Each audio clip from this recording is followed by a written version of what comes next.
ಆನೇಕಲ್ ಸರ್ಕಾರಿ ಆಸ್ಪತ್ರೆಯಲ್ಲಿ ನಡೆದ ಅಗ್ನಿ ಅವಘಡ ಸ್ಥಳಕ್ಕೆ ಇಂದು ಆನೇಕಲ್ ವಿಧಾನಸಭಾ ಕ್ಷೇತ್ರದ ಬಿಜೆಪಿ ಪಕ್ಷದ ನಿಕಟಪೂರ್ವ ಅಭ್ಯರ್ಥಿ ಹುಲ್ಲಳ್ಳಿ ಶ್ರೀನಿವಾಸ್ ರವರು ಮತ್ತು ಬಿಜೆಪಿ ಮುಖಂಡರು ಭೇಟಿ ನೀಡಿ ಸ್ಥಳ ಪರಿಶೀಲನೆ ನಡೆಸಿದರು. ಜೊತೆಗೆ ಅಗ್ನಿ ಅವಘಡಕ್ಕೆ ಸಂಬಂಧಿಸಿದ ಅನೇಕ ವಿಚಾರಗಳ ಬಗ್ಗೆ ಆರೋಗ್ಯ ಇಲಾಖೆ ಅಧಿಕಾರಿಗಳ ಜೊತೆಗೆ ಹುಲ್ಲಳ್ಳಿ ಶ್ರೀನಿವಾಸ್ ರವರು ಸಮಾಲೋಚನೆ ನಡೆಸಿ ಮುಂದೆ ಇಂತಹ ದುರ್ಘಟನೆಗಳು ನಡೆಯದ ರೀತಿಯಲ್ಲಿ ಕ್ರಮ ವಹಿಸಬೇಕು, ಜೊತೆಗೆ ಸಾರ್ವಜನಿಕರಿಗೆ ಉತ್ತಮವಾದ ಚಿಕಿತ್ಸೆ ನೀಡಲು ಆರೋಗ್ಯ ಇಲಾಖೆ ಕ್ರಮ ವಹಿಸಬೇಕೆಂದು ಬಿಜೆಪಿ ಪಕ್ಷದ ನಿಕಟಪೂರ್ವ ಅಭ್ಯರ್ಥಿ ಹುಲ್ಲಳ್ಳಿ ಶ್ರೀನಿವಾಸ್ ರವರು ಅಧಿಕಾರಿಗಳಿಗೆ ಖಡಕ್ ಎಚ್ಚರಿಕೆ ನೀಡಿದರು.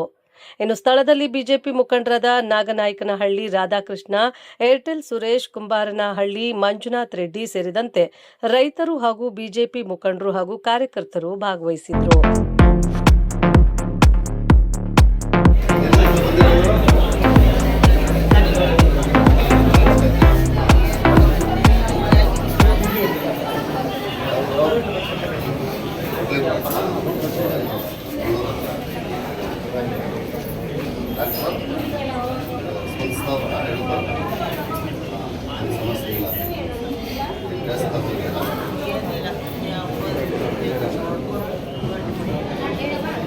ಇವತ್ತೆಲ್ಲ ಬಂದಿರೋದು ಟೈಮ್ ತಗೊಂಡಿಲ್ಲ, ಅಪಾಯಿಂಟ್ಮೆಂಟ್ ಕೊಡ್ತೀನಿ.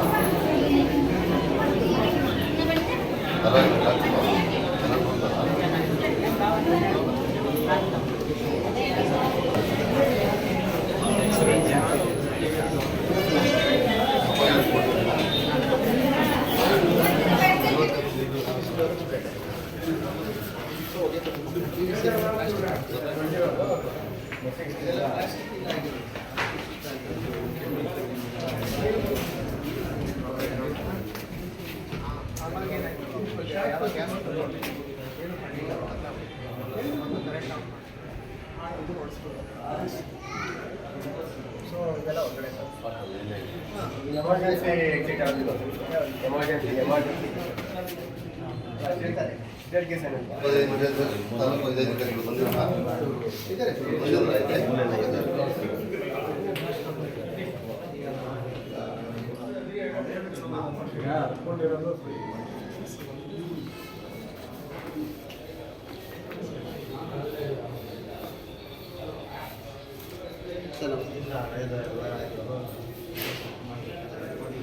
ಕ್ಷೇತ್ರದ ಆನೇಕಲ್ ನಗರದಲ್ಲಿ ಸಾರ್ವಜನಿಕ ಆಸ್ಪತ್ರೆಯಲ್ಲಿ ಟೌನ್ ಆಸ್ಪತ್ರೆಯಲ್ಲಿ ಶಾರ್ಟ್ ಸರ್ಕ್ಯೂಟ್ ಆಗಿ ದಟ್ಟವಾದ ಹೊಗೆ ಆಗಿ ಅಲ್ಲಿನ ಬಂದಂಥ ಪೇಷಂಟ್ಗಳು ಪರದಾಡುವಂಥ ಕೆಲಸ ಮತ್ತು ಗಾಬರಿ ಪಡುವಂಥ ಕೆಲಸ ಆಗಿತ್ತು. ಹಾಗಾಗಿ ಇವತ್ತಿನ ದಿನ ನಾವು ಮತ್ತು ನಮ್ಮೆಲ್ಲ ಕಾರ್ಯಗಳು ಅದನ್ನು ನೋಡಿ ವೀಕ್ಷಣೆ ಮಾಡೋದಕ್ಕೆ ಬಂದಿದ್ವಿ. ಅಲ್ಲೇನೂ ಯಾರಿಗೂ ತೊಂದರೆ ಆಗಿಲ್ಲ. ಮತ್ತು ಅಲ್ಲಿ ಬಂದಂಥ ಪೇಷಂಟ್ಗಳು ಸಣ್ಣ ಒಂದೇ ಒಂದು ರೂಮು ವೀಕ್ಷಣೆ ಮಾಡೋದಲ್ಲಿ ಒಂದೇ ಒಂದು ರೂಮ್ ಶಾರ್ಟ್ ಸರ್ಕ್ಯೂಟ್ ಆಗಿ ಅದನ್ನು ಹೊಗೆ ವಿಪರೀತವಾದ ಹೊಗೆ ಬಂದಿರೋದ್ರಿಂದ ಗೊಂದಲ ಆಗೈತೆ. ಯಾರು ಈ ಭಾಗದ ಆಸ್ಪತ್ರೆಗೆ ಬಂದಂಥ ರೋಗಿಗಳು ಇಲ್ಲ ಚಿಕಿತ್ಸೆ ಪಡೆಯೋದಕ್ಕಾಗಲಿ ಯಾರಿಗೂ ಸಮಸ್ಯೆ ಆಗಿಲ್ಲ. ಇಲ್ಲಿ ಈ ಆಸ್ಪತ್ರೆಯ ಇನ್ಚಾರ್ಜ್ ಆದಂಥ ಜ್ಞಾನ ಪ್ರಕಾಶ್ ಅವರು ಸಹ ಜೊತೆಯಲ್ಲೇ ಇದ್ದಾರೆ. ಅವರಾಗಿ ಅವರು ಸಹ ಸವಿಸ್ತಾರವಾಗಿ ಹೇಳಿದ್ದಾರೆ, ಯಾವುದೂ ತೊಂದರೆಗಳಾಗಿಲ್ಲ. ಆಸ್ಪತ್ರೆಯಲ್ಲಿ THO ಸಹ ತಾಲೂಕು ವೈದ್ಯಾಧಿಕಾರಿಗಳು ಸಹ ಹೊರಗಿದ್ದಾರೆ. ನಾವು ಹೊಸಬರು ಬಂದಿಲ್ಲ ಅನ್ನೋವಂಥ ಮಾತನ್ನು ಹೇಳಿದ್ದಾರೆ. DHO ಈಗಾಗಲೇ ಬಂದಿದೆ. ಹಾಗಾಗಿ ಆಸ್ಪತ್ರೆಯಲ್ಲಿ ಕುಂದುಕೊರತೆಗಳಿದೆ, ಅದನ್ನು ಸರಿ ಮಾಡ್ಕೊಳ್ಳೋದಂತೂ ಸಹ ಹೇಳಿದ್ದೀವಿ. 3 ಆಂಬುಲೆನ್ಸ್ ಇದೆ. ಆಂಬುಲೆನ್ಸ್ಗೆ ಒಬ್ಬ ಡ್ರೈವರು, ಹಾಗಾಗಿ 2 ಡ್ರೈವರ್ಗಳು ಇರೋದ್ರಿಂದ ಇಲ್ಲಿಗೆ ಬರೋವಂಥ ಚಿಕಿತ್ಸೆ ಪಡಲಿಕ್ಕೆ ಬರೋವಂಥ ಯಾರು ಫಲಾನುಭವಿಗಳಿದ್ದಾರೆ ಅವ್ರಿಗೆಲ್ಲ ತೊಂದರೆ ಆಗ್ತಾಯಿದೆ. ಮುಂದಿನ ದಿನಗಳಲ್ಲಿ ಸರಿ ಮಾಡೋಂಥ ಒಂದು ಮಾತನ್ನು ಸಹ ಹೇಳಿದ್ವಿ. ನಾವು ಸಹ ಅದಕ್ಕೆ ಕೈ ಜೋಡಿಸೋವಂಥ ಕೆಲಸ ಮಾಡ್ತೀವಿ ಅನ್ನೋವಂಥದ್ದನ್ನ ಹೇಳ್ತಾ ಇದ್ದೀವಿ. ಹಾಗೆ ಈ ಭಾಗದಲ್ಲಿ ಏನು ನಮ್ಮ ಆನೇಕಲ್ ವಿಧಾನಸಭಾ ಕ್ಷೇತ್ರದ ವ್ಯಾಪ್ತಿಯಲ್ಲಿ ಪಂಚಾಯಿತಿ 21 ಪಂಚಾಯಿತಿ, ಪುರಸಭೆ, ನಗರಸಭೆ ಇರೋದರಿಂದ ಹಳ್ಳಿ ಸೊಗಡೆ ಜಾಸ್ತಿ. ಹಾಗಾಗಿ ಹಳ್ಳಿ ಅಂತ ಹೇಳಿದ್ರೆ ಎಲ್ಲ ಜಮೀನುಗಳಲ್ಲಿ ತೋಟ ಬೆಳೆ ಬೆಳೆಯುವಂಥ ವ್ಯವಸ್ಥೆ ಇರುವಂಥದ್ದು. ಹಾಗಾಗಿ ಹಾವುಗಳು, ಸಣ್ಣ ಪುಟ್ಟ ಕ್ರಿಮಿಕೀಟಗಳು ಜಾಸ್ತಿ. ಹಾವು ಕಚ್ಚಿದ್ರೆ ಅದಕ್ಕೆ ಇಂಜೆಕ್ಷನ್ನು ಅದನ್ನು ಸಹ ಚೆಕ್ ಮಾಡಿದ್ದೀವಿ. ಇಂಜೆಕ್ಷನ್ 2 ಗಂಟೆಗಳ ಕಾಲ ದೊಡ್ಡ ಆಸ್ಪತ್ರೆಗೆ ಸೇರಿಸುವಂಥ ಸೇವೆಯನ್ನು ವೀಕ್ಷಣೆ ಮಾಡಿದ್ದೀವಿ. ಮತ್ತು ವಿಶೇಷವಾಗಿ ಇವತ್ತಿನ ದಿನ ದೊಡ್ಡದಾಗುವಂಥದ್ದು ಹಾರ್ಟ್ ಅಟ್ಯಾಕ್ ಆದರೆ ಅದು ಇಂಜೆಕ್ಷನ್ನು ಹಾರ್ಟ್ ಅಟ್ಯಾಕ್ ಆದ ತಕ್ಷಣ ಇಂಜೆಕ್ಷನ್ ಕೊಟ್ಟರೆ 4 ಗಂಟೆಗಳ ಕಾಲ ಅದನ್ನು ನಮ್ಮ ಜೀವ ಉಳಿಸೋವಂಥದ್ದಕ್ಕೆ ಇಂಜೆಕ್ಷನ್ ಆಗ್ತೈತೆ. ದೊಡ್ಡ ಆಸ್ಪತ್ರೆಗೆ ಸೇರಿಸಿ ಇಲ್ಲೇ ಪಕ್ಕದಲ್ಲಿರುವಂಥ ಯಾವುದಾದ್ರೂ ವ್ಯವಸ್ಥೆ ಇರುವಂಥ ಆಸ್ಪತ್ರೆಗೆ ಸೇರಿಸುವಂಥದ್ದಕ್ಕೂ ಒಳ್ಳೇದಾಗ್ತಾಯಿದೆ ಅಂತ ಅದನ್ನು ಸಹ ವೀಕ್ಷಣೆ ಮಾಡಿ ಪರೀಕ್ಷೆ ಮಾಡಿದ್ವಿ. ಒಟ್ಟಾಗಿ ಹೇಳ್ಬೇಕಂತ ಹೇಳಿದ್ರೆ ಸಾರ್ವಜನಿಕರ ಸರ್ಕಾರಿ ಆಸ್ಪತ್ರೆ ಸ್ವಚ್ಛವಾಗಿರಬೇಕು ಮತ್ತು ರೋಗಿಗಳಿಗೆ ಸ್ಪಂದಿಸಬೇಕು. ತುಂಬ ಬಡ ರೋಗಿಗಳು ಬರೋವಂಥದ್ದು. ಹಾಗಾಗಿ ಈಗಾಗಲೇ ನೋಡಿದ್ವಿ, ಒಂದೇ ಒಂದು ಅಪಾಯಿಂಟ್ಮೆಂಟ್, ಒಂದೇ ಒಂದು ಕಂಪ್ಯೂಟರ್ ಸಹ ಇದೆ. ಅದರಲ್ಲಿ ಸರ್ವರ್ ಸಹ ಡೌನ್ ಆಗ್ತೈತೆ ಅಂತ ಹೇಳ್ತಾರೆ. ಹಾಗಾಗಿ ಕ್ಯೂ ತುಂಬ ಇದೆ. ಬರೋವಂಥ ರೋಗಿಗಳೇ ತುಂಬ ಇರೋದರಿಂದ ಹೆಣ್ಮಕ್ಳು ರೋಗಿಗಳು ಬರ್ತಾರೆ, ಅಂಗವಿಕಲರು ಬರ್ತಾರೆ, ಮತ್ತು ಎಲ್ಲ ಬರ್ತಾರೆ. ಅವರಿಗೆ ಕುತ್ಕೊಳ್ಳೋವಂಥದ್ದಕ್ಕೆ ಆಸನ ಸಹ ಮಾಡಿಕೊಡ್ಬೇಕು. ಮತ್ತು ಇನ್ನು ಅನ್ನೋವಂಥದ್ದು ಸಹ ಈ ಸಂದರ್ಭದಲ್ಲಿ ಜ್ಞಾನ ಪ್ರಕಾಶ್ ಅವ್ರಿಗೆ ಹೇಳಿದ್ದೀವಿ. ಹಾಗಾಗಿ ಅಂತೇಳಿ ಅವ್ರಿಗೆ ಈ ನಮ್ಮ ಬಂದಿರತಕ್ಕಂಥ ಪರವಾಗಿ ಎಲ್ರಿಗೂ ಸಹ ಮುಂದೆ ಈಗ ಎಲ್ಲ ಸಹ ಪರಿಪೂರ್ಣವಾಗಿ ನೋಡೋಕ್ಕೆ ಸಾಧ್ಯ ಇಲ್ಲ. ಕಾರ್ಪೊರೇಷನ್ ಅವರೇ ಕೆಲವೊಂದು ಭಾಗದಲ್ಲಿ ಸಹ ಸುಟ್ಟೋಗಿದೆ. ಫೈರ್ ಇಂಜನ್ ಅವ್ರು ಬಂದು ಸಹ ಅವ್ರನ್ನ ಸ್ವಲ್ಪ ಎಲ್ಲ ಆ ಧೂಳು ಇದೆಲ್ಲ ಆಗಿ ಸ್ವಲ್ಪ ಎಲ್ಲ ಗೊಂದಲ ಆಗಿದೆ. ಇನ್ನೂ ಒಂದು 10-15 ದಿನ ಬಿಟ್ಕೊಂಡು ನಾವು ಸಹ ಇನ್ನೊಂದು ಬಾರಿ ವೀಕ್ಷಣೆ ಮಾಡಿದಾಗ ತಾವು ಏನು ಸಬು ಬೀಳಬಾರ್ದು. ದಯವಿಟ್ಟು ಬರುವಂಥ ಪೇಷಂಟ್ಗಳಿಗೆ ಖುಷಿಯಾಗಿ ಅವ್ರಿಗೆ ಚಿಕಿತ್ಸೆ ಕೊಡುವಂಥ ಕೆಲಸ ತಮ್ಮದಾಗಬೇಕು. ಜೀವದ್ದು ಮತ್ತು ಹಲವಾರು ಮೊಣಕಾಲು ನೋವು, ಸ್ಕ್ಯಾನಿಂಗು, ಡಯಾಲಿಸಿಸು ಮತ್ತು ಎಲ್ಲ ರೋಗಿಗಳು ಸಹ ಇಲ್ಲಿದ್ದಾರೆ. ಈ ತಾಲೂಕಿಗೆ ಭಾಳ ವಿಶೇಷವಾಗಿ ಆಗ್ಲಿಂದನೂ ಏನು ನನಗೆ ಗೊತ್ತಿರೋ 40 ವರ್ಷದಿಂದ ಆನೇಕಲ್ ಟೌನ್ಗೆ ಸಾರ್ವಜನಿಕ ಆಸ್ಪತ್ರೆ ಟೌನ್ ಇದು ಒಂದೇ. ಇದನ್ನು ನಾವು ಉಳಿಸ್ಕೊಳ್ಳೋವಂಥ ಕೆಲಸ ನಾವೊಬ್ಬರೇ ಸಾಲಕ್ಕೆ ಮುಖ್ಯಸ್ಥರು ನೀವೇ, ಇನ್ಚಾರ್ಜ್ ನೀವೇ. ಹಾಗಾಗಿ ದಯವಿಟ್ಟು ಇದನ್ನು ಚೆನ್ನಾಗಿ ನೋಡ್ಕೊಳ್ತೆ ರೋಗಿಗಳಿಗೆ ಯಾವುದು ತೊಂದರೆ ಆಗದಿರಂಗೆ ಆಗಬಾರ್ದು. ಎಲ್ಲ ಈ ಆನೇಕಲ್ ಕ್ಷೇತ್ರ ಎಲ್ರಿಗೂ ಹೇಳೋವಂಥದ್ದು ಇಷ್ಟೇ. ಮೊನ್ನೆ ಆಗಿರೋವಂಥ ಘಟನೆ ಏನೂ ಆಗಿಲ್ಲ, ಸಣ್ಣ ಪುಟ್ಟದಾಗಿದೆ. ಯಾರು ಆತಂಕ ಪಡಬೇಕಾಗಿರೋದು ಏನೂ ಇಲ್ಲ, ಯಾರಿಗೂ ಅವಘಡ ಆಗಿಲ್ಲ, ಎಲ್ಲ ಒಳ್ಳೆಯದಾಗಿದೆ. ಮುಂದಿನ ದಿನಗಳಲ್ಲಿ 15 ದಿನ ಬಿಟ್ಟು ಮತ್ತೆ ಹಾಸ್ಪಿಟ್ಲ್ನ ಕೆಲಸ ನಾನು ಮಾಡ್ತೀನಿ. ಹಾಗೆ ಸಿಬ್ಬಂದಿಗಳು ಬಹಳ ಕೊರತೆ. ಜ್ಞಾನ ಪ್ರಕಾಶ್ ಸಹ ಹೇಳಿದ್ದಾರೆ. ಡಾಕ್ಟರ್ಸ್ ಇದ್ದಾರೆ, ಆದರೆ ನರ್ಸು ತುಂಬ ಕಡಿಮೆ ಇದೆ ಅಂತ ಹೇಳ್ತಾರೆ. ಅದು ನಾನು DHO ಸಹ THO ಅವರು ಟ್ರಾನ್ಸ್ಫರ್ ಆಗಿರೋದ್ರಿಂದ DHO ಅವರ ಬಳಿ ಸಹ ನಾನು ಮಾತಾಡಿ ಅವ್ರ ಸ್ಟಾಫ್ ಯಾರು ಬೇಕೋ ಅವ್ರಿಗೆ ಬೇಕೇ ಬೇಕನ್ನೋವಂಥ ಒಂದು ಅವರು ಮಾತಾಡಿ ಪ್ರೆಷರನ್ನು ಹಾಕಿ ಸ್ಟಾಫ್ನ ಅಲರ್ಟ್ ಮಾಡುವಂಥ ಕೆಲಸ ಮುಂದಿನ ದಿನಗಳಲ್ಲಿ ಮಾಡಿ. 14/7/2026 ಬೆಳಗಿನ ಜಾವ ಬೆಳಗ್ಗೆ ಸುಮಾರು 9:30 ಸುಮಾರಿಗೆ ನಮ್ಮ OT ಶಸ್ತ್ರಚಿಕಿತ್ಸಾ ಸಂಕೀರ್ಣದಲ್ಲಿ ಒಂದು ಸಣ್ಣದೊಂದು ಶಾರ್ಟ್ ಸರ್ಕ್ಯೂಟಿಂದ ಒಂದು ಅಗ್ನಿ ಅವಘಡ ಸಂಭವಿಸಿತು. ಅದೃಷ್ಟವಶಾತ್ ನಮ್ಮ ಸಿಬ್ಬಂದಿಗಳ ಸಮಯ ಪ್ರಜ್ಞೆಯಿಂದ ಯಾರಿಗೂ ಯಾವುದೇ ಪ್ರಾಣಹಾನಿ ಆಗಲಿಲ್ಲ. ಸ್ವಲ್ಪ ಪ್ರಾಪರ್ಟಿಗೆ ಸ್ವಲ್ಪ ಹೊಗೆ ತುಂಬಿಕೊಂಡು ನಷ್ಟ ಆಗಿದೆ. ಸೊ ಅದನ್ನು ಈಗಾಗಲೇ ನಮ್ಮ ಮೇಲಧಿಕಾರಿಗಳಿಗೆ ತಕ್ಷಣ ತಿಳಿಸಿ ಅವರ ಸೂಚನೆ ಸಲಹೆ ಮೇರೆಗೆ ನಾವೆಲ್ಲ ಕಾರ್ಯಪ್ರವೃತ್ತರಾಗಿ ಯಾರಿಗೆ ಪ್ರಾಣಹಾನಿ ಆಗದೇ ಇರೋ ಥರ ಕಾರ್ಯಪ್ರವೃತ್ತರಾಗಿದ್ದೇವೆ. ಸೊ ಈ ನಿಟ್ಟಿನಲ್ಲಿ ಎಲ್ಲರೂ ಇಲ್ಲಿ ಮೇಲಧಿಕಾರಿಗಳು, ಶಾಸಕರು, ನಮ್ಮ ಹುಲ್ಲಳ್ಳಿ ಶ್ರೀನಿವಾಸ್ ಸರು ಎಲ್ಲರೂ ಭೇಟಿ ನೀಡಿ ಅವರು ಸೂಕ್ತ ಸಲಹೆ ಮಾರ್ಗದರ್ಶನ ಎಲ್ಲ ನೀಡಿದ್ದಾರೆ. ಅವ್ರ ಸಲಹೆಗಳನ್ನೆಲ್ಲ ತಗೊಂಡು ಇನ್ನೂ ರೋಗಿಗಳಿಗೆ ಹೆಚ್ಚಿನ ರೀತಿಯಲ್ಲಿ ಸೇವೆ ಯಾವ ರೀತಿಯಲ್ಲಿ ಕೊಡ್ಬೋದು ಅದನ್ನು ಉತ್ತಮಪಡಿಸ್ಕೊಳ್ಳೋದಕ್ಕೆ ನಾವು ಪ್ರಾಮಾಣಿಕ ಪ್ರಯತ್ನ ಮಾಡ್ತೇವೆ. Thank you. ಈಗಿನ ತನಿಖೆ ನಾವು ನಿನ್ನೆ ಎಲ್ಲ ನಮ್ಮ ರಾಜ್ಯ ಮಟ್ಟದ ಅಧಿಕಾರಿಗಳು ಬಂದೆಲ್ಲ ನೋಡ್ಕೊಂಡು ಹೋಗಿದ್ದಾರೆ. ಸೊ ಜಿಲ್ಲಾ ಮಟ್ಟದ ಅಧಿಕಾರಿಗಳು ಬಂದು ನೋಡ್ಕೊಂಡು ಹೋಗಿದ್ದಾರೆ. ಅವರು ಹೇಳೋದು ಶಾರ್ಟ್ ಸರ್ಕ್ಯೂಟ್ ಆಗಿದೆ ಅಂತಲೇ ಹೇಳೋದು. ಈಗಲೂ ಅಲ್ಲಿ ಎಲ್ಲ ಎಲೆಕ್ಟ್ರಿಕ್ ವಾಸನೆ ಬರ್ತಿದೆ. ಯಾವುದೇ ಒಂದು ಮಾಧ್ಯಮಗಳ ಮೂಲಕ ನಾನು ಒಂದು ಕ್ಲಾರಿಫಿಕೇಷನ್ ಕೊಡಲಿಕ್ಕೆ ಇಷ್ಟಪಡ್ತೇನೆ.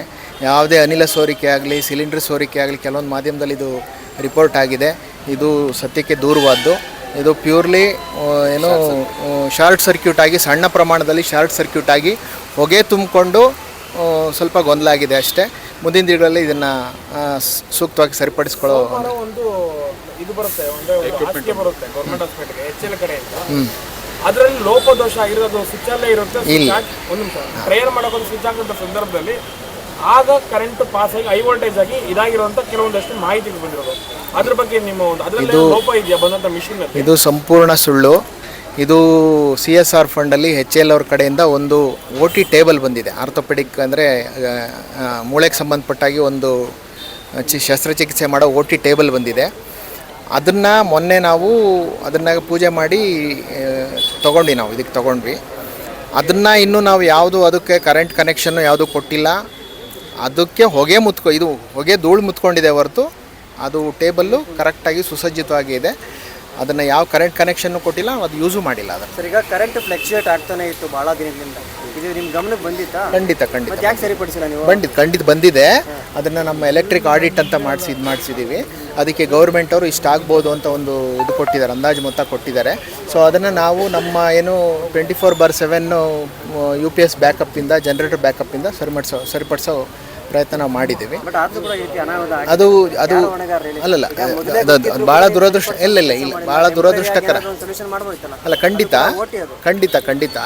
ಸೊ ಅದು ಪ್ರಾಮಾಣಿಕ ಪ್ರಯತ್ನ ನಾವು ಮಾಡಿದ್ದೀವಿ. ಸೊ ಮುಂದಿನ ದಿನಗಳಲ್ಲಿ ಅದನ್ನು ಖಂಡಿತ ಸರಿಪಡಿಸ್ತೀವಿ. ಎಮರ್ಜೆನ್ಸಿ ಆಪರೇಷನ್ ಮಾಡಿ ಏನು ಮಾಡ್ತೀರಾ ಸರ್? ಓಟಿ ಸಂಪೂರ್ಣವಾಗಿ ಅದು ಏನಂದರೆ ಅದಕ್ಕೊಂದು ನಿಯಮ ಇದೆ. ಸೊ ಈಗ ನಾವು ಓಟಿಯಿಂದ ಎಲ್ಲ ಅಲ್ಲಿ ಯಾವುದು ಬ್ಯಾಕ್ಟೀರಿಯಾಗಳಿಲ್ಲ, ಕ್ರಿಮಿ ಇಲ್ಲ, ಇನ್ಫೆಕ್ಷನ್ ಆಗಲ್ಲ ಅಂತೆಲ್ಲ ಅಲ್ಲಿಂದೆಲ್ಲ ಅದನ್ನು ಸರಿ ಮಾಡಿಸಿ ನಮ್ಮ ಕನ್ಸರ್ನ್ಡ್ ಬೋರ್ಡ್ ಕಡೆಯಿಂದ ನಾವು ಕ್ಲಾರಿಫಿಕೇಷನ್ ತೊಗೋಬೇಕು. ಇದು ಫಿಟ್ ಅಂತ ಅವರು ಇದು ಓಟಿ ಎಲ್ಲ ನಡೆಸೋದಕ್ಕೆ ಇದು ಸುಸಜ್ಜಿತವಾಗಿದೆ, ಕರೆಕ್ಟಾಗಿದೆ ಅಂತ ಅವ್ರು ಸರ್ಟಿಫೈ ಮಾಡಿದ ಮೇಲೆ ನಾವು ಓಟಿ ಸ್ಟಾರ್ಟ್ ಮಾಡೋಕ್ಕಾಗತ್ತೆ. ಮುಂಚೆ ಮಾಡೋಕ್ಕಾಗಲ್ಲ. ಈಗ ಸದ್ಯಕ್ಕೆ ಉನ್ನತ ಮಟ್ಟದ ಆಸ್ಪತ್ರೆಗೆ ಕಳಿಸ್ಕೊಡೋಂಥ ವ್ಯವಸ್ಥೆ ಮಾಡಿಕೊಡ್ತೀವಿ. ಎಲ್ಲರಿಗೂ ನಮಸ್ಕಾರ. ಇವತ್ತೇನು ನಮ್ಮ ಆನೇಕಲ್ ವಿಧಾನಸಭಾ ಕ್ಷೇತ್ರದ ವಿರೋಧ ಪಕ್ಷ ನಾಯಕರಾದಂಥ ಹುಲ್ಲಳ್ಳಿ ಶ್ರೀನಿವಾಸರವರು ನಿನ್ನೆ ನಮ್ಮ ಆನೇಕಲ್ ಸರ್ಕಾರಿ ಆಸ್ಪತ್ರೆಯಲ್ಲಿ ನಡೆದಂಥ ಒಂದು ಬೆಂಕಿ ಘಟನೆ ಬಗ್ಗೆ ಒಂದು ವೀಕ್ಷಣೆ ಮಾಡೋಕ್ಕೆ ಬಂದಿದ್ದರು. ಸುಮಾರು ನಮ್ಮ ಡಾಕ್ಟರ್ ಜ್ಞಾನಪ್ರಕಾಶ್ ಅವ್ರ ಜೊತೆಯಲ್ಲಿ ಎಲ್ಲ ವೀಕ್ಷಣೆ ಮಾಡಿ ಏನೇನೆಲ್ಲ ಆಗಿದೆ ಅನ್ನೋದ್ರ ವಿಚಾರಗಳನ್ನ ತಿಳ್ಕೊಂಡು ಇಷ್ಟೊತ್ತು ಅವರೆಲ್ಲ ವರದಿ ನಿಮ್ಗೆ ಕೊಟ್ಟಿದ್ದಾರೆ. ಸೊ ಏನಂದರೆ ನಮ್ಮ ಪುಣ್ಯ ನಿನ್ನೆ ಅಮಾವಾಸ್ಯೆ ಆಗಿತ್ತು, ಅದು ಯಾರಿಗೇನು ತೊಂದರೆ ಆಗಲಿಲ್ಲ. ಸೊ ಏನೋ ಸಣ್ಣ ಪುಟ್ಟ ಒಂದು ಇದಾಗಿದೆ. ಬಟ್ ಏನಂದರೆ ಶಾರ್ಟ್ ಸರ್ಕ್ಯೂಟ್ ಆಗಿದೆ ಅಂತ ಹೇಳ್ತಾ ಇದ್ದಾರೆ. ಆ ಶಾರ್ಟ್ ಸರ್ಕ್ಯೂಟ್ ಯಾಕಾಯಿತು ಅನ್ನೋದು ತುಂಬ ಮೋಸ್ಟ್ ಇಂಪಾರ್ಟೆಂಟು. ನಿನ್ನೆ ಏನೋ ಟೈಮ್ ಚೆನ್ನಾಗಿತ್ತು, ರೋಗಿಗಳಿಗೇನು ಸಮಸ್ಯೆ ಆಗಲಿಲ್ಲ, ನಮ್ಮ ಹಾಸ್ಪಿಟ್ಲಿಗೂ ಏನು ಸಮಸ್ಯೆ ಆಗಲಿಲ್ಲ. ಆದರೆ ಇದು ಮುಂದಿನ ದಿನಗಳಲ್ಲಿ ಇದು ಕಂಟಿನ್ಯೂ ಆಗಬಾರ್ದು. ಇದ್ರ ಬಗ್ಗೆ ಸ್ವಲ್ಪ ಸೂಕ್ಷ್ಮ ರೀತಿಯಲ್ಲಿ ಸಂಬಂಧಪಟ್ಟಂಥ ಆಡಳಿತ ವಿಧಿಯಾಧಿಕಾರಿಗಳು ನೋಡ್ಕೊಬೇಕು ಅಂತ ನಾನು ಮನವಿಯನ್ನು ಮಾಡ್ಕೊತಾ ಇದ್ದೀನಿ. ಅದೇ ರೀತಿ ಇವತ್ತೇನು ನಮ್ಮ ವಿಧಾನಸಭಾ ಕ್ಷೇತ್ರದ ವಿರೋಧ ಪಕ್ಷ ನಾಯಕರಾದಂಥ ಹುಲ್ಲಳ್ಳಿ ಶ್ರೀನಿವಾಸ್ ಅವರು ಬಂದಿದ್ದಾರೆ. ಅವರು ಬಂದು ಇದೇ ರೀತಿ ಎಲ್ಲ ಬಂದು ಸರ್ವೆ ಮಾಡಿದ್ರು. ಒಂದಷ್ಟು ಹಾಸ್ಪಿಟ್ಲಲ್ಲಿರುವಂಥ ವೈದ್ಯಾಧಿಕಾರಿಗಳಿಗೂ ಸಹ ಒಂದು ಧೈರ್ಯನೂ ತುಂಬಿರುವಂಥ ಒಂದು ಸಂಘಟನೆಯೂ ನಡೆದಿದೆ. ಅವರು ಮತ್ತು ಇನ್ನೊಂದಷ್ಟು ಸಮಸ್ಯೆಗಳಿದೆ ಅಂತ ಹೇಳಿದರೆ ಆ ಸಮಸ್ಯೆಗಳಿಗೆ ನಮ್ಮ ವಿರೋಧ ಪಕ್ಷ ನಾಯಕರಾದಂಥ ಶ್ರೀನಿವಾಸರವರು ಒಂದಷ್ಟು ಸಮಂಜಸವಾಗಿ ಅವರು ಕೂಡ ನಾವು ನಿಮ್ಮ ಜೊತೆಲಿ ಬೆನ್ನೆಲುಬಾಗಿ ನಿಂತು ಒಂದಷ್ಟು ಸಹಕಾರ ನೀಡ್ತೀವಿ ಅಂತ ಹೇಳಿದ್ದಾರೆ. ಅವರಿಗೆ ನಮ್ಮ ಆನೇಕಲ್ ವಿಧಾನಸಭಾ ಕ್ಷೇತ್ರದ ಪರವಾಗಿ ನಾನು ತುಂಬ ನಮ್ಮ ಕಾರ್ಯಕರ್ತರ ಪರವಾಗಿ ನಾನು ಹಿಂದೆನೇ ನೋಡಿದ್ವಿ. ಏನು ಇದು ಆನೇಕಲ್ ತಾಲೂಕು ಆಸ್ಪತ್ರೆ, ಏನು ಬೆಂಗಳೂರಿಗೆ ಕೂಗಳತೆ ದೂರದಲ್ಲಿರುವಂಥ ಆನೇಕಲ್ ತಾಲೂಕು ಆಸ್ಪತ್ರೆಗೆ ನಾವು ಭೇಟಿ ಕೊಡಬೇಕು. ಇಲ್ಲಿ ಬರುವಂಥವರು ಸಂಪೂರ್ಣವಾಗಿ ಎಲ್ಲ ಬಡವರೇ ಬರ್ತಾರೆ. ಈಗ ಮೈಗ್ರೆಂಟ್ಸು ತುಂಬ ಜನ ಆನೇಕಲ್ ತಾಲೂಕಲ್ಲಿ ಮೈಗ್ರೆಂಟ್ಸ್ ಇದ್ದಾರೆ, ಮತ್ತು ಕೂಲಿ ಕಾರ್ಮಿಕರು, ಕೃಷಿ ಕಾರ್ಮಿಕರು ಇವರೇ ಬರೋವಂಥದ್ದು. ಅವರು ಪಾಪ ಪ್ರಶ್ನೆ ಮಾಡೋವಂಥವ್ರು ಇರಲ್ಲ, ಯಾಕಂದರೆ ವಿದ್ಯಾವಂತರಿರಲ್ಲ. ಅಂಥ ಸಂದರ್ಭದಲ್ಲಿ ಇಲ್ಲಿನ ವ್ಯವಸ್ಥೆ ಯಾವ ರೀತಿ ಇದೆ, ನಾವು ಬೆಂಗಳೂರು ನಗರ ಜಿಲ್ಲೆಯಲ್ಲಿದ್ದೀವಿ, ಇಲ್ಲಿನ ವ್ಯವಸ್ಥೆ ಯಾವ ರೀತಿ ಇದೆ ಅನ್ನೋಂಥದ್ದು ತಿಳ್ಕೊಬೇಕು. ಯಾಕಂದರೆ ಶ್ರೀನಣ್ಣವ್ರು ಪದೇ ಹೇಳ್ತಾಯಿದ್ರು, ಬಡವ್ರಿಗೋಸ್ಕರ ನಾವು ಏನು ಬೇಕಾದ್ರೂ ಮಾಡೋಣ. ಅದಕ್ಕೆ ಮುಖ್ಯವಾಗಿ ಇಲ್ಲಿ ಬೇಕಾಗಿರುವಂಥದ್ದು ನಡೆಯೋಣ, ಹೋಗೋಣ, ನೋಡಿ ಇಲ್ಲಿನ ಪರಿಸ್ಥಿತಿ ಯಾವ ರೀತಿ ಇದೆ. ಇಲ್ಲಿ ಬೇರೆ ವಿಭಾಗಗಳ ಏನು ವೈದ್ಯರು ಬರಬೇಕಾಗ್ತದೆ. ಎಲ್ಲರೂ ಸರಿಯಾದ ಸಮಯಕ್ಕೆ ಬರ್ತಾ ಇದ್ದಾರೆ, ಎಲ್ರಿಗೂ ಸರಿಯಾದ ರೀತಿಯಲ್ಲಿ ಏನು ರೋಗಿಗಳು ಬರ್ತಾ ಇದ್ದಾರೆ. ಅದು ಯಾವುದೇ ರೋಗಿ ಆಗ್ಬೋದು, ಸರಿಯಾದ ರೀತಿಯ ಚಿಕಿತ್ಸೆ ಸಿಗ್ತಾ ಇದೆಯಾ, ಒಳ್ಳೆ ರೀತಿ ಅವ್ರಿಗೆಲ್ಲ ಸ್ಪಂದನೆ ಸಿಗ್ತಾ ಇದೆಯಾ ಅನ್ನೋಂಥದ್ದು ತಿಳ್ಕೊಬೇಕು. ಮತ್ತು ಆಪ್ರೇಷನ್ ಥಿಯೇಟರ್ ಬಗ್ಗೆ ಆಗ್ಬೋದು, ಮತ್ತು ಡಯಾಲಿಸಿಸ್ ಆಗ್ಬೋದು, ಎಕ್ಸ್ರೇ ಆಗ್ಬೋದು, ಬೇರೆ ಏನು ಚಿಕಿತ್ಸೆಗಳಿದ್ದಾವೆ ಅದೆಲ್ಲನೂ ಸರಿಯಾದ ರೀತಿಯಲ್ಲಿ ಸಿಗ್ತಾ ಇದೆಯಾ ಅನ್ನೋಂಥದ್ದನ್ನು ನಾವು ಪರಿಶೀಲನೆ ಮಾಡೋಣ. ಏನು ತೊಂದರೆ ಇದೆ, ಇಲ್ಲಿ ಏನೆಲ್ಲ ರೋಗಿಗಳಿಗೆ ಆಗಿದೆ, ಅದು ಸಿಗ್ತಾ ಇದೆಯಾ ಅಲ್ವಾ, ಮುಂದಿನ ನಮ್ಮ ಸಹಕಾರ ಏನು ಇದಕ್ಕೆ ಅಂದ್ಬಿಟ್ಟು ತಿಳ್ಕೊಳ್ಳೋಣ ಅನ್ನೋಂಥದ್ದಕ್ಕೆ ನಾವು ಮಾತುಕತೆ ಮಾಡಿದ್ವಿ. ಆದರೆ ದುರಾದೃಷ್ಟವಶಾತ್ ನಿನ್ನೆ ಬೆಂಕಿ ಅವಘಡ ಆಗಿದೆ ಆಪ್ರೇಷನ್ ಥಿಯೇಟ್ರಲ್ಲಿ. ಆದರೆ ನಾನು ಇಲ್ಲಿ ವೈದ್ಯಾಧಿಕಾರಿಗಳನ್ನ ನಾನು ದೂರೋದಕ್ಕೆ ಇಷ್ಟಪಡಲ್ಲ. ಯಾಕಂದರೆ ಅವರು ಹೇಳಿದ್ರು, ನಾವು ಇಲ್ಲಿನ ಎಲೆಕ್ಟ್ರಿಕಲ್ ಪ್ರಾಬ್ಲಮ್ ಬಗ್ಗೆ ಸರ್ಕಾರಕ್ಕೆ ವರದಿ ಕೊಟ್ಟಿದ್ದೀವಿ ಅಂತ. ಸರ್ಕಾರ ಯಾವ ರೀತಿ ನಿರ್ಲಕ್ಷ್ಯ ತೋರ್ತಾ ಇದೆ ಅನ್ನೋಂಥದ್ದು ನಾವು ನೇರವಾಗಿ ಇದಕ್ಕೆ ಉತ್ತರ ಕೊಡಬೇಕಾಗ್ತದೆ ಸರ್ಕಾರ. ಇಲ್ಲಿನ ಸ್ಥಳೀಯ ಶಾಸಕರು ನೋಡಿ, ಇದು 40 ವರ್ಷದ ಹಿಂದಿನ ಬಿಲ್ಡಿಂಗು, ನಿಜವಾಗ್ಲೂ ಅದು ಸಾರ್ವಜನಿಕರು, ಯಾಕಂದ್ರೆ ಬಡವರು ತೊಂದರೆ ಅನುಭವಿಸುವಂಥ ಪರಿಸ್ಥಿತಿ ಆಗ್ತದೆ. ಶ್ರೀಮಂತರು ಖಾಸಗಿ ಆಸ್ಪತ್ರೆಯಲ್ಲಿ ಅವ್ರು ಚಿಕಿತ್ಸೆ ಪಡ್ಕೊಳ್ತಾರೆ. ಬಡವರಿಗೆ ಬೇಕಾಗಿರುವಂಥದ್ದು ಅವರು ಪ್ರಶ್ನೆ ಕೇಳಲ್ಲ, ಅವ್ರಿಗೆ ಆ ಧೈರ್ಯ ಇಲ್ಲ ಅಂದ್ಬಿಟ್ಟು ಬಡವ್ರನ್ನ ನಾವು ನೆಗ್ಲೆಕ್ಟ್ ಮಾಡೋವಂಥದ್ದು ಆಗಬಾರ್ದು. ಯಾಕಂದರೆ ಈ ದೇಶದಲ್ಲಿ ಬಡವನು ಮುಂದಿನ ದಿವಸದಲ್ಲಿ ಅವನ ಶ್ರೀಮಂತ ಆಗಿ ಅವನ ಎಲ್ಲರೂ ಸಮಾನರಾದರೆ ಮಾತ್ರನೇ ದೇಶದ ಅಭಿವೃದ್ಧಿ ಸಾಧ್ಯ. ಅದಕ್ಕೋಸ್ಕರ ಎಲ್ರಿಗೂ ಸರಿಯಾದ ರೀತಿಯಲ್ಲಿ ಚಿಕಿತ್ಸೆ ಸಿಗಬೇಕು, ಒಳ್ಳೆ ರೀತಿಯಲ್ಲಿ ಆರೋಗ್ಯವಂತರಾಗಬೇಕು. ಅದಕ್ಕೆ ಇಲ್ಲಿನ ಮೂಲಭೂತ ಸೌಕರ್ಯಗಳು, ವೈದ್ಯರ ಸರಿಯಾದ ರೀತಿಯಲ್ಲಿ ಸಿಗಬೇಕು. ಆ ಒಂದು ಕಾರಣಕ್ಕೋಸ್ಕರ ನಾವೆಲ್ಲರೂ ಎಲ್ಲ ಪರಿಶೀಲನೆ ಮಾಡೋಣ ಅನ್ನೋಂಥದ್ದು ಬಂದರೆ ಇಲ್ಲಿ ತುಂಬ ಜನ ರೋಗಿಗಳು ತುಂಬಾ ಇದ್ದಾರೆ. ನನಗೆ ಅನಿಸಿದ್ದೇನು ಅಂದರೆ ಈ ಒಂದು ಕಟ್ಟಡ ಏನು ತಾಲೂಕು ಇದು ಆಸ್ಪತ್ರೆ ಕಟ್ಟಡ ಇಷ್ಟು ರೋಗಿಗಳಿಗೆ ಸಾಕಾಗ್ತಾ ಇಲ್ಲ ಅನ್ನೋಂಥದ್ದು ಮೇಲ್ನೋಟಕ್ಕೆ ಸಂಪೂರ್ಣವಾಗಿ ಗೊತ್ತಾಗ್ತಾ ಇದೆ. ಇದರ ಅಭಿವೃದ್ಧಿ ಮಾಡಬೇಕಾಗಿರುವಂಥದ್ದು ಇಲ್ಲಿನ ಶಾಸಕರ ಜವಾಬ್ದಾರಿ. ಬೆಂಗಳೂರಿಗೆ ಇಷ್ಟು ಹತ್ರ ಇದ್ದರೂ ಕೂಡ ಏನು ಹಳೆ ಕಾಲದ ಕಟ್ಟಡದಲ್ಲೇ ಅದನ್ನು ಮೇಂಟೆನೆನ್ಸ್ ಮಾಡದೆ ಈ ರೀತಿ ನಡೆಸ್ಕೊಳ್ತಾ ಇರೋದು ಕರೆಕ್ಟ್ ಅಲ್ಲ. ಆಗಲೇ ಹೇಳ್ತಾ ಇದ್ರು ವೈದ್ಯಾಧಿಕಾರಿಗಳು 3 ಆಂಬ್ಯುಲೆನ್ಸ್ಗೆ ಒಬ್ಬರೇ ಡ್ರೈವರ್ ಇದ್ದಾರಂತೆ, 2 ಆಂಬ್ಯುಲೆನ್ಸ್ ಸುಮ್ಮನೆ ನಿಂತಿದೆ, ಅದು ತಪ್ಪಾಗ್ತದೆ ಮುಂದಿನ ದಿನಗಳಲ್ಲಿ. ಆಮೇಲೆ ಸರಿಯಾದ ರೀತಿಯಲ್ಲಿ ಔಷಧಗಳು ಸಿಗಬೇಕು ಎಲ್ಲ ರೋಗಿಗಳಿಗೆ ಉಚಿತವಾಗಿ. ಯಾರು ದುಡ್ಡನ್ನು ಅಪೇಕ್ಷೆ ಮಾಡಬಾರ್ದು, ಯಾವುದೇ ವೈದ್ಯರಾಗ್ಬೋದು ಅಥವಾ ಅದರ ನರ್ಸಿಂಗ್ ಸ್ಟಾಫ್ ಆಗ್ಬೋದು ಮಾಡಬಾರ್ದು. ಮತ್ತು ಇಡೀ ತಾಲೂಕಿನಲ್ಲಿ THO ಅವರು, ತಾಲೂಕು ವೈದ್ಯಾಧಿಕಾರಿಗಳು ಇಲ್ಲಿ ತನಕ ಇಲ್ಲಿಗೆ ಬಂದಿಲ್ಲ. ಅವ್ರು ಬಂದಾಗ ಕೇಳೋಣ ಅನ್ನೋವಂಥದ್ದು. ಯಾಕಂದರೆ ತಾಲೂಕಿನಾದ್ಯಂತ ಪ್ರೈಮರಿ ಅಥವಾ ಪ್ರಾಥಮಿಕ ಕೇಂದ್ರಗಳು ಯಾವ ರೀತಿ ಕೆಲಸ ಮಾಡ್ತಾ ಇದ್ದಾವೆ ಅನ್ನೋಂಥದ್ದು ಗೊತ್ತಿಲ್ಲ. ಇಲ್ಲೇ ಈ ರೀತಿ ಪರಿಸ್ಥಿತಿ ಇದ್ದರೆ ಅಲ್ಲಿನ ಪರಿಸ್ಥಿತಿ ಯಾವ ರೀತಿ ಇದೆ, ಅಲ್ಲಿ ವೈದ್ಯರ ಸಂಖ್ಯೆ ಯಾವ ರೀತಿ ಇದೆ, ಮತ್ತು ಇತರೆ ಸ್ಟಾಫ್ ಎಷ್ಟು ಜನ ಇದ್ದಾರೆ ಅನ್ನೋಂಥದ್ದು ಗೊತ್ತಿಲ್ಲ, ಅಲ್ಲಿನ ಪರಿಸ್ಥಿತಿ ಯಾವ ರೀತಿ ಇದೆ ಅನ್ನೋದು ಗೊತ್ತಿಲ್ಲ. ಆಮೇಲೆ ನಾನು ಈ ಆನೇಕಲ್ ತಾಲೂಕಿನಲ್ಲಿ ಒಂದು ತೊಂದರೆ ನೋಡ್ತಾ ಇದ್ದೀನಿ. ಏನು ಖಾಸಗಿ ಕ್ಲಿನಿಕ್ಗಳ ಸಂಖ್ಯೆ ಜಾಸ್ತಿ ಇದೆ, ಅದರಲ್ಲಿ ಅನರ್ಹರೇ ಜಾಸ್ತಿ ವೈದ್ಯರಾಗಿರುವಂಥದ್ದು ಮೇಲ್ನೋಟಕ್ಕೆ ಕಾಣಿಸ್ತಾ ಇದೆ. ಅದು THO ಅವ್ರ ಗಮನಕ್ಕೆ ಇದೆಯೋ ಇಲ್ವೋ ಗೊತ್ತಾಗ್ತಾ ಇಲ್ಲ ನನಗೆ. ಅವರು ಯಾವ ರೀತಿ ಚಿಕಿತ್ಸೆ ಕೊಡ್ತಾ ಇದ್ದಾರೆ, ಅವ್ರಿಗೆ ಸರಿಯಾದ ರೀತಿಯ ವೈದ್ಯಕೀಯ ವಿದ್ಯಾಭ್ಯಾಸ ಮಾಡದೇ ಇರುವಂಥವ್ರು ಚಿಕಿತ್ಸೆ ಕೊಡ್ತಾ ಇದ್ದಾರೆ, ಅವರು ಯಾವ ರೀತಿ ಚಿಕಿತ್ಸೆ ಕೊಡ್ತಾ ಇದ್ದಾರೆ ಅನ್ನೋಂಥದ್ದಕ್ಕೆ ಉತ್ತರ ಕೊಡಬೇಕಾಗ್ತದೆ THO ಅವರು. ಮತ್ತು ಏನು ಮೆಡಿಕಲ್ ವೇಸ್ಟ್ ಅನ್ನೋಂಥದ್ದು ಹೌದು, ಏನು ಸರ್ಕಾರಿ ಆಸ್ಪತ್ರೆಗಳಲ್ಲಿ ಸರಿಯಾದ ರೀತಿಯಲ್ಲಿ ಡಿಸ್ಪೋಸ್ ಆಗ್ತಾ ಇದೆ ಅನ್ನೋಂಥದ್ದು ಗೊತ್ತಾಯಿತು. ದೊಡ್ಡ ಖಾಸಗಿ ಆಸ್ಪತ್ರೆಯಲ್ಲಿ ಸರಿಯಾದ ರೀತಿಯಲ್ಲಿ ಡಿಸ್ಪೋಸ್ ಆಗ್ತಾ ಇದೆ, ಅದಕ್ಕೆ ಸಪ್ರೇಟ್ ಏಜೆನ್ಸಿ ಇದೆ ಅನ್ನೋದು ಗೊತ್ತಾಗ್ತಾ ಇತ್ತು. ಆದರೆ ಚಿಕ್ಕ ಕ್ಲಿನಿಕ್ಗಳಲ್ಲಿರುವಂಥ ವೈದ್ಯಕೀಯ ಏನು ವೇಸ್ಟೇಜ್ ಇದೆ ಅಥವಾ ಕಸ ಇದೆ ಅದನ್ನು ಯಾವ ರೀತಿ ಡಿಸ್ಪೋಸ್ ಮಾಡಿ, ಯಾಕಂದರೆ ತುಂಬ ಸೀರಿಯಸ್ ಆಗಿರುವಂಥದ್ದು ಇಶ್ಯೂ, ಅದು ಎಲ್ಲಂದರೆ ಅಲ್ಲಿ ಎಸೆಯುವಂಥದ್ದು ಕಂಡು ಬರ್ತಾ ಇದೆ. ಇದಕ್ಕೆ ಏನು ಉತ್ತರ ಕೊಡ್ತಾರೆ ಅನ್ನೋವಂಥದ್ದನ್ನು ನಮ್ಗೆ ಗೊತ್ತಾಗಬೇಕು. ಆಮೇಲೆ ಖಾಸಗಿ ಆಸ್ಪತ್ರೆಗಳಲ್ಲಿ ಕೆಲವು ಚಿಕಿತ್ಸೆಗಳಿಗೆ, ಉದಾಹರಣೆಗೆ ಒಂದು ಎಂಡೋಸ್ಕೋಪಿ ಆಗ್ಬೋದು ಅಥವಾ ಡಯಾಲಿಸಿಸ್ ಆಗ್ಬೋದು ಅಥವಾ CT ಸ್ಕ್ಯಾನು, MRI ಇಂಥ ಚಿಕಿತ್ಸೆಗಳಿಗೆ ದರಪಟ್ಟಿ ಆಗ್ತಾಯಿಲ್ಲ. ಎಕ್ಸ್ರೇ ಆಗ್ಬೋದು, ಸ್ಕ್ಯಾನಿಂಗ್ ಆಗ್ಬೋದು, ಇದಕ್ಕೆ ದರಪಟ್ಟಿ ಸರಿಯಾಗಿ ನಿಗದಿ ಮಾಡಿ ಆಗ್ತಾ ಇಲ್ಲ. ಅದು ಯಾವ ಆಧಾರದ ಮೇಲೆ ಅವರು ಈ ಒಂದು ದರ ನಿಗದಿ ಮಾಡ್ತಾರೆ, ಅದಕ್ಕೆ ಉತ್ತರ ಕೊಡಬೇಕು.